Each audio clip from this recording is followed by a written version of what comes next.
The New York Islanders fell to the Philadelphia Flyers 2-0 in their third preseason game, but there are some positives to take away from both this game and from training camp. We're going to have that and a whole lot more coming up on today's Locked On Islanders podcast.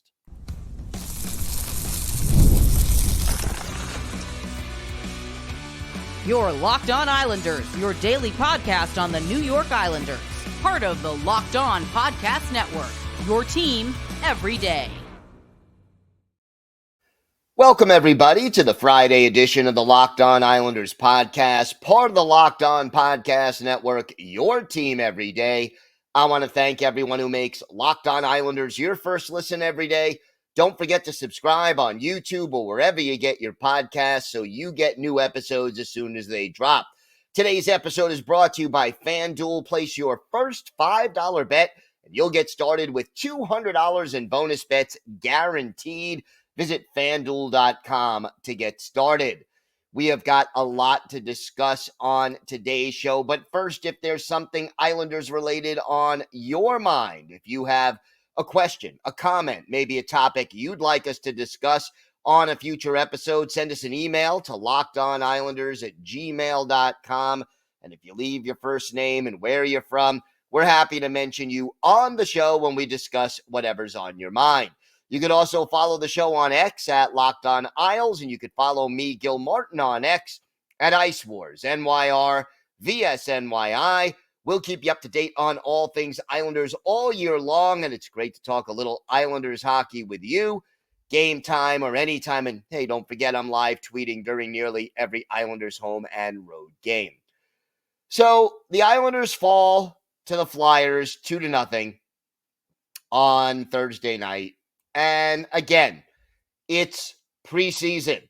I am not going to lose any sleep over a preseason loss. And in spite of the fact that the Islanders do fall in this game, there are plenty of positives to take away, some negatives as well.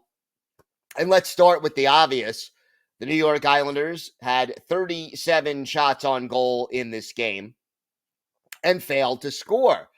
And, you know, it's not like the Philadelphia Flyers are known as one of the elite defensive teams in the NHL. Keep in mind, we're still in preseason. Keep in mind, you didn't have your top line out there on the ice. No Matthew Barzal, no Bo Horvat, no Anthony Duclair. You didn't have your regular fourth line out there on the ice. You basically had half of your forwards. So, again, you sort of take all of this with a little bit of a grain of salt because, yeah, it's half of your lineup, maybe a little bit more if you go with the fact that there were more defensemen out there who were regulars. You know, they look good. And, you know, you only had half your lineup out there. You produced enough offensive opportunities, but you couldn't finish. And that, again, sort of remains the discouraging part. I got to say this, though, and I think this is very important. And everydayers, if you remember what we talked about on yesterday's show about the fact that it is increasingly looking like Ilya Sorokin will not be ready to start the season. Marcus Hogberg looked solid. I mean, yeah, the Islanders lost 2-0. One of those was an empty net goal at the end of the game. Hogberg faced 25 shots, made 24 saves, some of them rather impressive. And you just have to sort of sit back and say that, you know, if Ilya Sorokin misses the beginning of the season, whether it's 1 game, 3 games, 10 games, whatever it is, you don't have to overwork Semyon Varlamov because Marcus Hogberg looks like a guy who can give you, let's go worst case scenario. Let's say that there's, it's 10 games. All right. There's 2 back-to-backs in those first 10 games. You're telling me that Hogberg couldn't give you 3 games out of those 10? Maybe 4. Varley gives you 6 or 7. And then hopefully Sorokin comes back and you go from there. The signing of Marcus Hogberg. You could say what you want about Lou Lamoriello. I'm very critical of him very often, as everydayers know. But the addition of Hogberg is looking like a solid pickup. Again, is this something that is going to absolutely change the way that, the Islanders are, take them from being a fringe playoff team to an elite cup contender? No. But is it correcting a problem that this team had last year and upgrading the depth in the organization?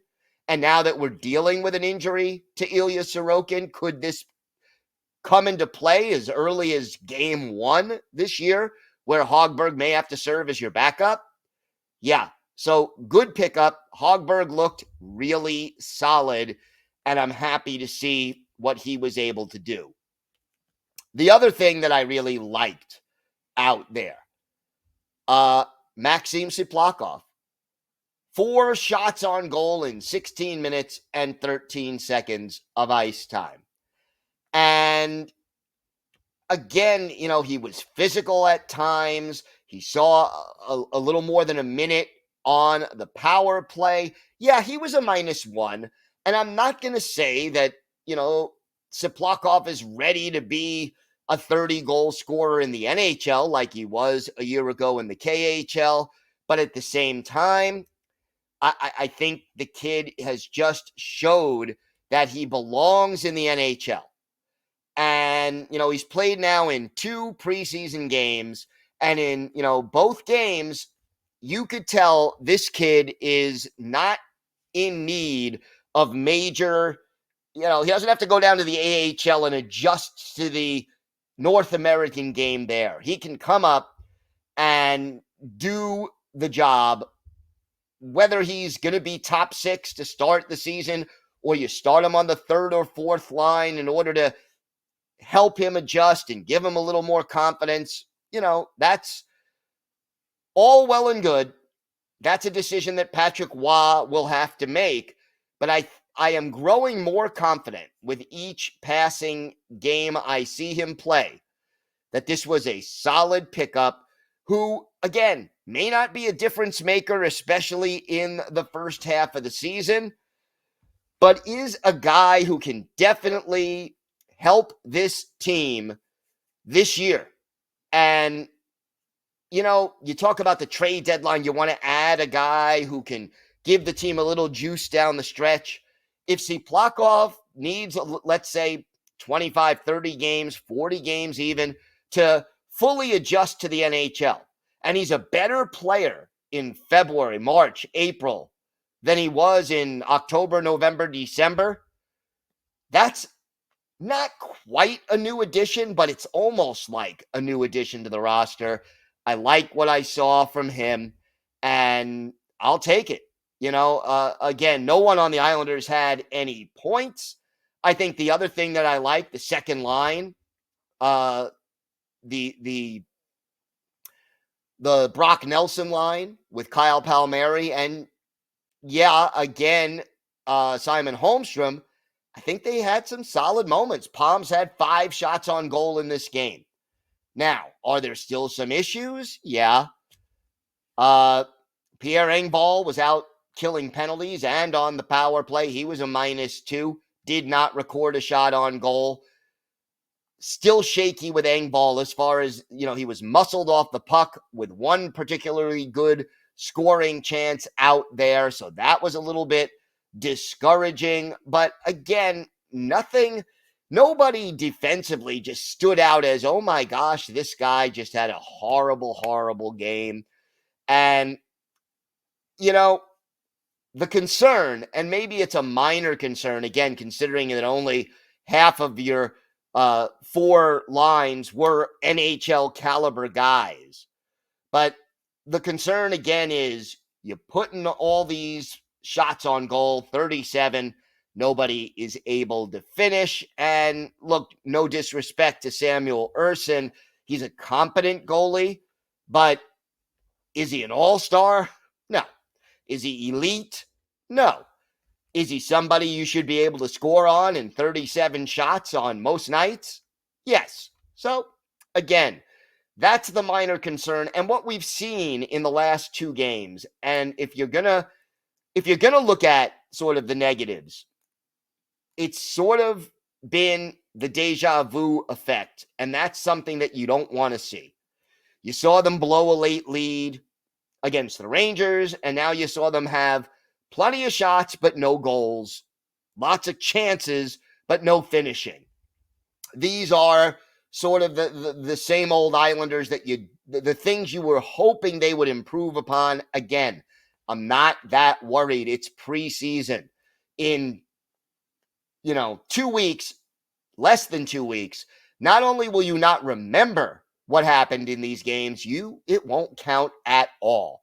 So, overall, not a bad performance. Some things still need work. Some players still need some work, but some positives to take away. And now you had your 3 road preseason games. Now you got 3 home preseason games coming up starting tonight against the New Jersey Devils. And yes, Butch, Brendan, the usual Islanders broadcasting crew going to be there for this game. That's also something I'm looking forward to as well. All right, we have got more to get to on today's show. We're going to talk a little bit about some players who have impressed in training camp. Some guys who, may not be making headlines, but we've taken notice of them through the first week and a half or so of camp. We'll have that. We'll talk a little bit about Friday's game against the Devils. And we've got our Islanders birthday of the day, a forward who had some really solid offensive seasons with the Boston Bruins and finished his career with the Islanders in 1998-99. Only played 18 games for the Isles. Hartford, Connecticut native. Let's see if you can guess who that is. We've got all that and more coming up on today's Locked On Islanders podcast. Today's episode is brought to you by your friends at Indeed. We're driven by the search for better, but when it comes to hiring, the best way to search for a candidate isn't to search at all. Don't search, match with Indeed. If you need to hire, you need Indeed. Indeed is your matching and hiring platform with over 350 million global monthly visitors, according to Indeed data, and a matching engine that helps you find quality candidates fast.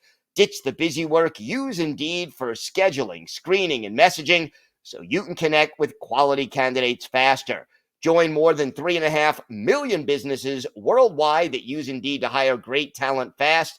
And listeners of Locked On Islanders will get a $75 sponsored job credit to get your jobs more visibility at Indeed.com/LockedOn. Just go to Indeed.com/LockedOn right now and support our show by saying you heard about Indeed on this podcast. Indeed.com/LockedOn. Terms and conditions apply. Need to hire? You need Indeed. Today's episode is also brought to you by Game Time. Game Time has a great new feature called Game Time Picks, and that makes getting tickets for your favorite live events even easier. Game Time Picks filters out the fluff to show you only incredible deals on great seats so you don't have to waste time searching through thousands of tickets.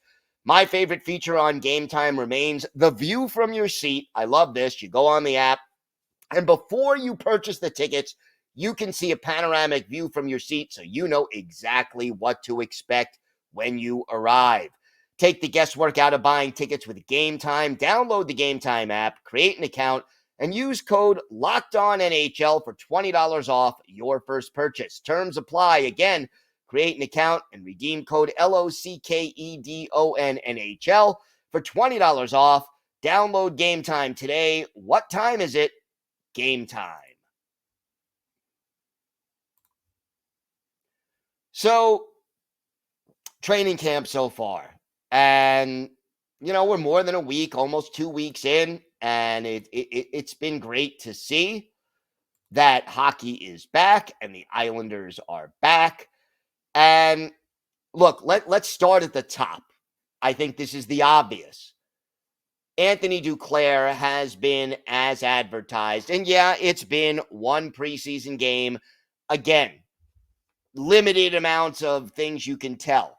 But you could see that he has offensive ability. You could see he has speed. These are things we knew. Anthony Duclair is more or less a known commodity. But the encouraging thing is we're seeing the chemistry between Bo Horvat, Matthew Barzal, and Anthony Duclair develop. And we're hearing all three of these guys talking about how important it is for them to work together and to develop that chemistry. So they're skating together. They're doing all those things that, you want to see guys do, but they don't always do. And here's a quote from Patrick Waugh. That line may put other teams on their heels, and that's a good sign. He was talking about when he was coaching in Colorado and how deep that team was. Now, the Islanders are not that deep yet, but, he said one night it was the Forsberg line. Another night it was the Sakic line. Another night it was the Stefan Yell line. We always had different guys, and that's how I think our team will be. Islanders don't have that kind of depth. Let's not kid ourselves. But a best case scenario, certainly, you'll have two solid offensive lines.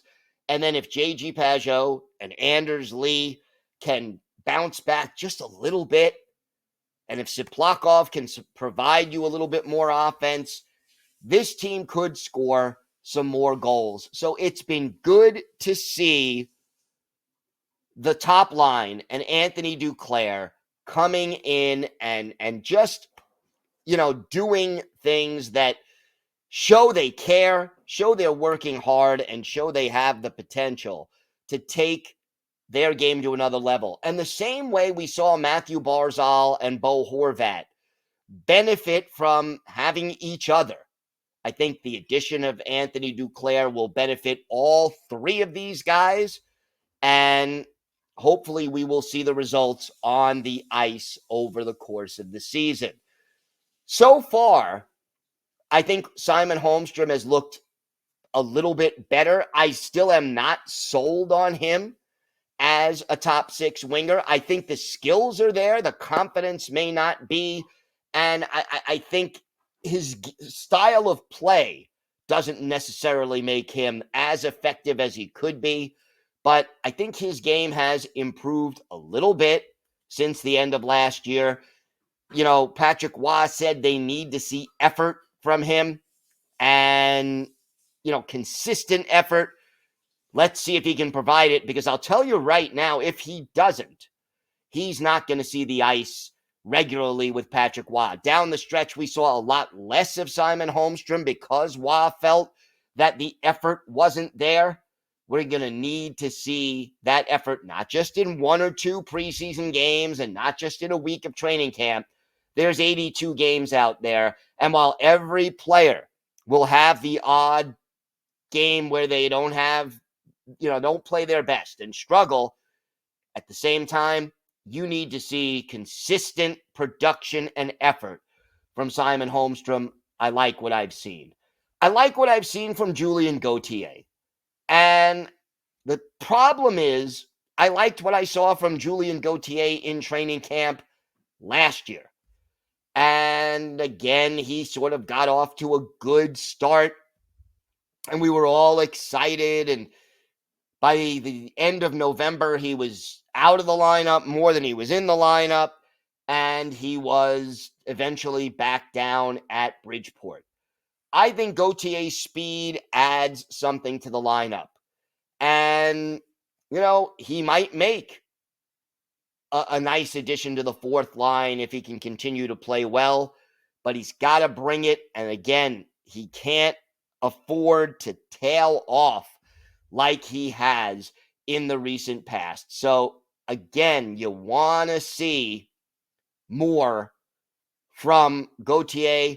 But I think he's shown flashes, and unfortunately, one guy who we haven't seen a lot of consistency from or the next step, Oliver Wahlstrom. He's not bad, but he's not, it just doesn't seem to have that next level in him right now.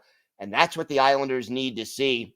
Still going to be interesting to see whether Wahlstrom makes the roster, whether he's in the lineup on a regular basis, or whether they risk losing him for nothing by putting him on, sending him down to Bridgeport or trying to, and therefore he has to pass through waivers. Or do they work out a trade?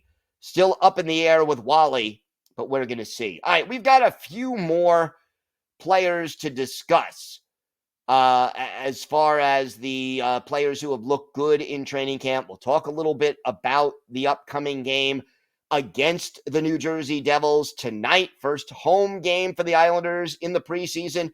We've got all that and our Islanders birthday of the day still to come on today's Locked On Islanders podcast. Today's episode is brought to you by your friends at FanDuel. Hey, NFL fans, you can start the season with a big return on FanDuel. It's America's #1 sportsbook. So when you get a hunch in the middle of the game, you can check out the latest stats, view live, play-by-play, and so much more on the same page where you place your bets. You'll get started with $200 in bonus bets guaranteed when you place your first $5 bet, and there's so much to bet on this time of year. Baseball season winding down, playoffs coming up, college football, pro football in full swing, hockey preseason, hockey futures. Check out the odds for the Islanders against the Devils, or bet on how the Islanders will do this season. Again, $200 in bonus bets guaranteed when you place your first $5 bet. So check it out at FanDuel.com. FanDuel is America's #1 sportsbook. Thank you for making Locked On Islanders your first listen today. Now for your second listen, go find Locked On NHL, where the local experts keep you updated daily on all the biggest storylines ahead of the season. Find Locked On NHL on YouTube or wherever you listen to podcasts. A couple of other guys I wanted to mention. And again, all of this has to be taken with a grain of salt. I have liked some of what I've seen from Liam Foudy. He has speed, and he can do certain things that I think could be interesting. He is similar to Gauthier in that the talent is there, the speed is there, but putting it all together and finishing consistently and playing consistently, not always there for Liam Foudy. So far, I've seen flashes of things I like. I think he's looked pretty good in training camp. To me, he's more likely to start the season in Bridgeport. But, if you have to call him up for a couple of games, well, I have no problem with that. One big question I have concerning now tonight's game against the New Jersey Devils at UBS Arena. Who's going to play in goal? We saw Hogberg play the entire game last night against Philadelphia. Do we see Varley play an entire game against the Devils? Or do Lou Lamoriello and Patrick Waugh want to take a real look at Keith Kincaid? And on the one hand, you could say, Lou especially knows what Keith Kincaid can do. He's been in the NHL. He's been in the, with the Devils when Lou was there, blah, blah, blah. But if I'm the Islanders, I want to see Keith Kincaid, and I don't want anything right now to happen to Semyon Varlamov. So if I'm Patrick Waugh, I let Varley play half the game, and then I put in Keith Kincaid for the second half.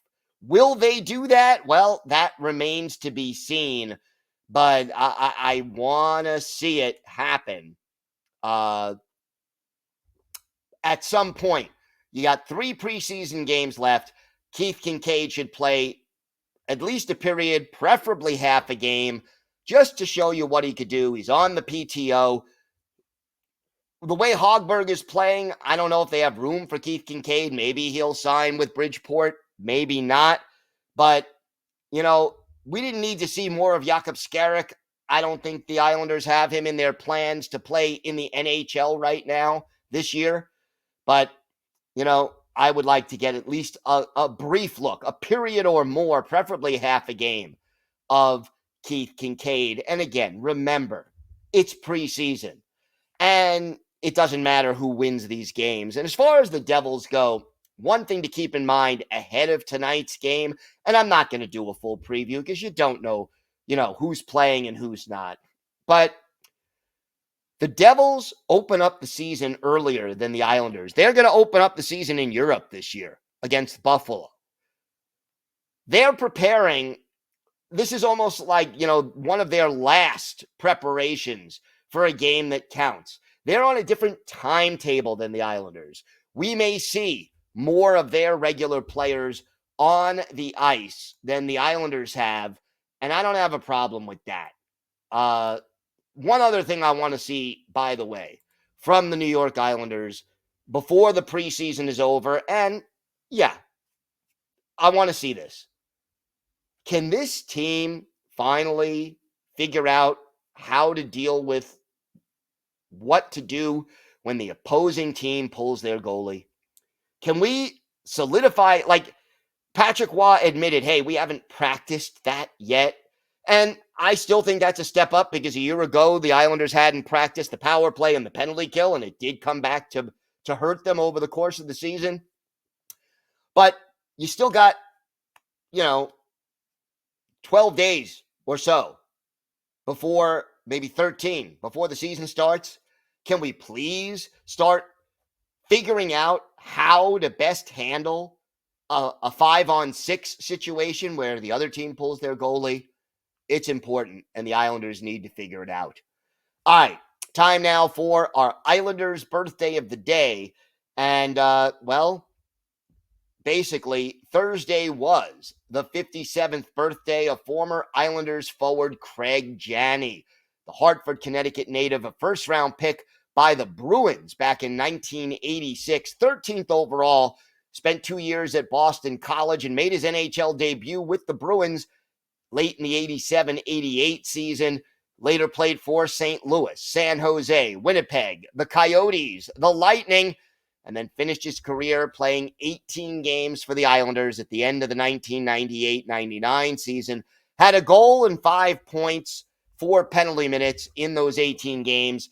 Finished up his NHL career with 188 goals and 751 points in 760 games. So almost a point a game guy. Much more of a passer. Actually had 82 assists and 106 points with the Blues. In 1992-93, had 66 assists with the Bruins in 90-91.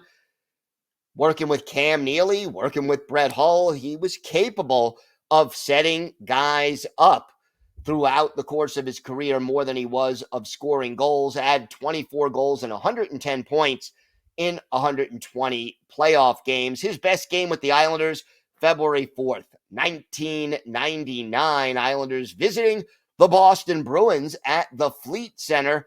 And in this game, our Islanders' birthday of the day, Craig Janney, with the Islanders trailing 3-2 in the second period. Janney scores his 5th goal of the year. Trevor Linden and Ted Donato get the assists. Time of the goal, 10:26. Islanders tie it.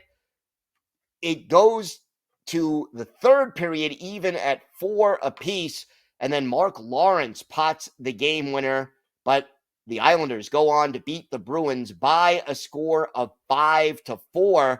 For Craig Janney, he had his only goal as an Islander. He was a +1. He scored on his only shot. And he was on the ice for 15 minutes and 19 seconds. So a really good setup man who his career was winding down by the time he reached the island. But Craig Janney is our Islanders' birthday of the day. I want to thank everybody who makes Locked On Islanders your first listen every day.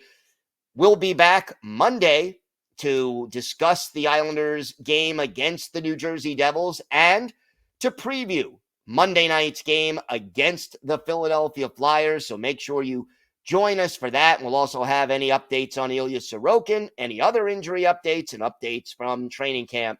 So lots to talk about now that hockey is back. Have a great weekend, everybody. Stay safe. And of course, let's go Islanders.